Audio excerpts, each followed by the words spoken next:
हरिणीम् सुवर्णरजतस्रजाम् चन्द्राम् हिरण्मयीम् लक्ष्मीम् जातवेदो महावः ताम् महावः जातवेदो लक्ष्मीमनपगामिनीम् यस्याम् हिरण्यम् विन्देयम् गामश्वम् पुरुषानहम् अश्वपूर्वाम् रथमद्याम् हस्तिनादप्रबोधिनीम् श्रियम् देवीमुपह्वये श्रीर्महादेवीर्जुषताम् ताम् सोऽस्मिताम् हिरण्यप्राकाराम् मात्राम् ज्वलन्तीम् तृप्ताम् तर्पयन्तीम् पद्मे स्थिताम् पद्मवर्णाम् तामिहोपह्वये श्रियम्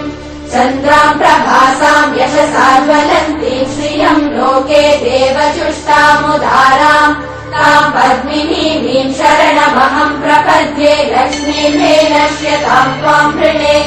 आदित्यवर्णे तपसोऽधिजातो वनस्पतिस्तव वृक्षोत बिल्वः तस्य फलानि तपसानुदन्तु मायान्तरायाश्च बाल्या अलक्ष्मीः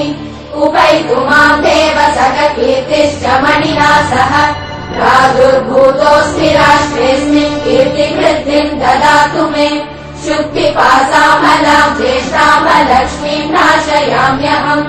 अभूतिमसमृद्धिम् च सर्वान् निर्मुद मे गृहात् गन्धद्वाराम् दुरादर्शाम् नित्यपुष्टाम् करीषिणीम् ईश्वरीगुम् सर्वभूतानाम् तामिहोपह्वये श्रियम् मनसः काममाकूतिम् वाचः सत्यमशीमनि पशूनाम् रूपमन्नस्य मयि श्रीशयताम् यशः कर्दमेन प्रजा भूता मयि सम्भव कर्दम श्रियम् वासय मे पुरे मातरम् पद्ममालिनीम्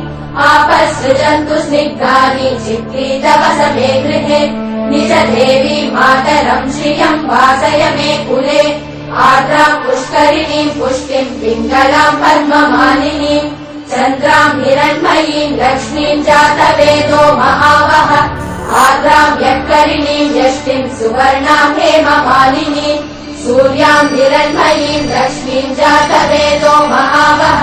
ताम् महावः जातवेदो लक्ष्मीमनपगामिनीम् यस्याम् हिरण्यम् प्रभूतम् गावो दास्योऽश्वान् विन्देयम् पुरुषानहम् सर्वमङ्गलमाङ्गल्यम्